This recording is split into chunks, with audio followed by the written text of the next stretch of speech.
Hello student, welcome back my YouTube channel. आप सभी का हमारे YouTube channel Gaurav for technology में फिर से स्वागत है।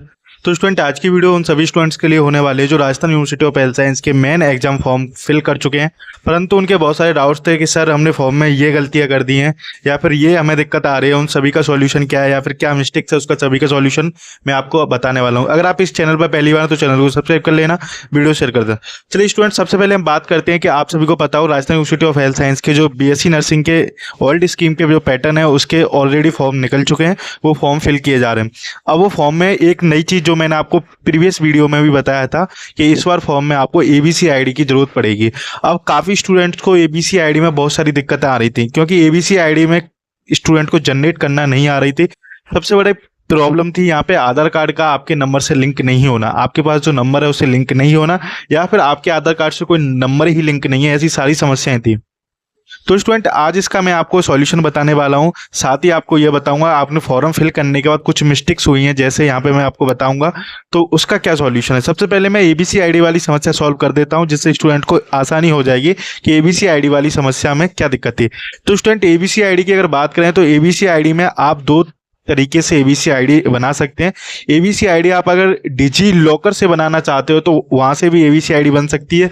डिजी लॉकर से एबीसी आईडी बनाना बहुत आसान है। उसके लिए आपको आपका जो आधार कार्ड है उससे उस डिजी लॉकर को लॉगिन करना है। इसमें आपके मोबाइल नंबर का लिंक होना बेहद जरूरी है।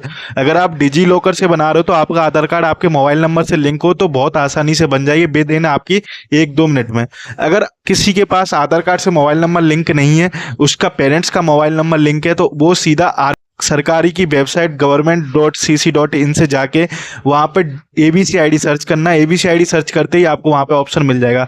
वहाँ आप अपने आधार कार्ड से लिंक को ओपन करना, आधार कार्ड से दोनों जगह ही ओपन करनी है। आधार कार्ड से ही लिंक को ओपन करना, मोबाइल नंबर से मत करना, क्योंकि मोबाइल नंबर पे जो डेट ऑफ बर्थ वगैरह है वो कुछ उल्टी सीधी आ सकती है। जब भी आप सिम खरीदोगे तो वहाँ उल्टी सीधी जो भी डेट ऑफ बर्थ होगी वो शो करेगी। बट जैसे ही आप आधार कार्ड से वहाँ पे लिंक को ओपन करते हो तो स्टूडेंट आपके सामने आपका जो मोबाइल नंबर रजिस्टर्ड है आपके आधार कार्ड से, आपके पेरेंट्स का किसी का, उस पर ओटीपी जाता है। सिर्फ वो ओटीपी आप अपने वहाँ पे फिलिंग इन द ब्लैंक्स जो भी ऑप्शन आएगा वहाँ पे भर दोगे, तो उसके बाद आपकी एबीसी आईडी आपके खुद के नाम से जनरेट होगी, ना कि आपके पेरेंट्स के नाम से। बहुत सारे स्टूडेंट्स क्या कर रहे थे कि वहां से डिजी लॉकर में सीधा मोबाइल नंबर से लिंक कर रहे थे, तो वो एबीसी आईडी उनके पेरेंट्स के आधार कार्ड से लिंक होकर आ रही थी। नहीं, आपको खुद की एबीसी आईडी डालनी है। जैसे ही आप एबीसी आईडी डालोगे तो आपको फॉर्म खुल जाएगा। आपका फॉर्म खुलते ही आपके सामने सारी डिटेल्स आ जाएंगी। और जिन स्टूडेंट्स से कोई भी आधार कार्ड नंबर लिंक नहीं है वो आधार सेंटर पर जाके आधार लिंक करवा लें। 24 घंटे 48 घंटे में आधार लिंक होते ही, अगर टाइम निकल रहा है फॉर्म का तो लेट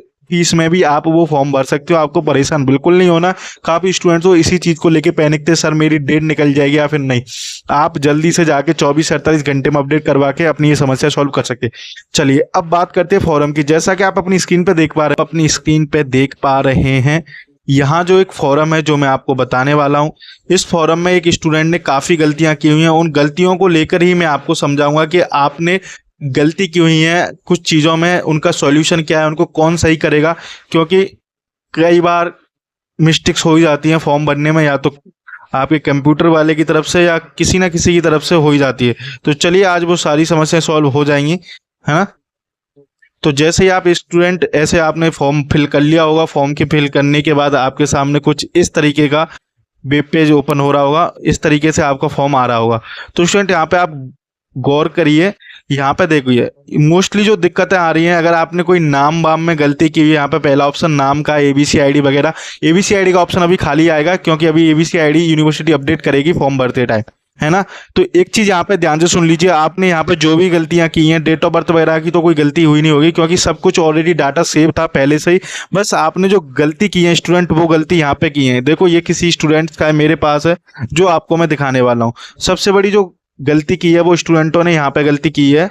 काफी स्टूडेंट्स के मुझको लगातार जब से ये फॉर्म बनना स्टार्ट हुए, सबसे पहली गलती की है यहाँ पे, ये एग्जामिनेशन जो आप देख रहे हो यहाँ पे, एग्जामिनेशन में बहुत सारे स्टूडेंट्स ने BSc nursing part first main exam जैसे लिख दिया।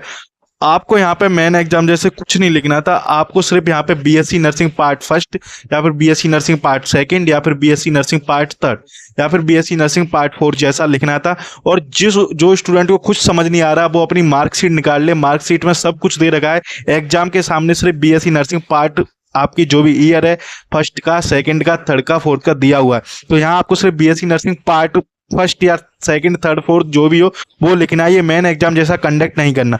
सेकंड ऑप्शन पे आप जाओगे तो यहाँ आपको एग्जाम पूछेगा, एग्जाम में आपको मेन एग्जाम टिक करना है। ईयर पूछेगा आपने कौन सी ईयर में दिया है, मंथ भी वहां पे लिखा हुआ है, अटेम्प्ट, लास्ट अटेम्प्ट में आपके सामने दो ऑप्शन है, एक तो सप्लीमेंट्री वाले और मेन स्टूडेंट।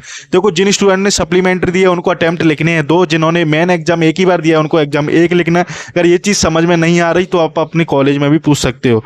यहाँ पे आपने रोल नंबर और ऑप्टेन मार्क है, ऑप्टेन मार्क जो मेन एग्जाम में आपके टोटल नंबर आए हुए हैं, जो आपके first year, second year, third year में जिस तरह से आप टोटल नंबर आए हैं वो लिखने हैं, और यहाँ कितने में से आए हैं वो लिखने हैं। रिजल्ट आपको फेल पास लिखना है। ये तो था बेसिक चीज जो आपको इस फॉर्म में लिखनी थी, जो सारी गलतियां बहुत सारे स्टूडेंट ने की थी, क्योंकि मोस्टली जो गलतियों के चांस थे वो यहीं पे थे, या फिर आपको जो मेन एग्जाम सप्लीमेंट्री को चूज करने में दिक्कत आ रही थी, या फिर जिनके 2-3 ऑप्शन जो फोर्थ ईयर है उनको फर्स्ट, सेकंड, थर्ड ईयर की मार्कशीट लगानी थी, और जो थर्ड ईयर की उनको फर्स्ट ईयर, सेकंड ईयर की मार्कशीट लगानी थी। ये सारी चीजें थी। अब यहाँ पे गलती क्या हुई, इस बच्चे ने लिखा मैं BSc nursing part first main exam. देखो यहाँ पे जो भी आप करेक्शन कर रहे हो वो आपका ना तो कंप्यूटर वाला सही कर सकता, ना ही कोई ई मित्र वाला, वो सही होती है कॉपी। आप सभी को पता हो यूनिवर्सिटी ने अपडेट में जब कहा था कि आपको ये कॉपी सबमिट करवानी थी आरएचएस यूनिवर्सिटी, जब आप अपनी कॉलेज में ये कॉपी सबमिट करवाओगे तो वहाँ ये सारे फॉर्म आपकी जो भी एंट्री की हुई हैं वहां पे जितनी भी गलतियां हैं, आप वहां पे जब भी फॉर्म देने जाएं कॉलेज में तो ये चीज जरूर बताएं कि मुझसे यहाँ पे गलती हुई है। तो वो सारी गलतियां कॉलेज वाले खुद संभालते हैं, खुद सही करके आगे फर्दर यूनिवर्सिटी को भेजते हैं। इसलिए यूनिवर्सिटी को कुछ मेहनत नहीं करनी पड़ती, कॉलेज वालों को ही मेहनत करनी पड़ती है इसमें।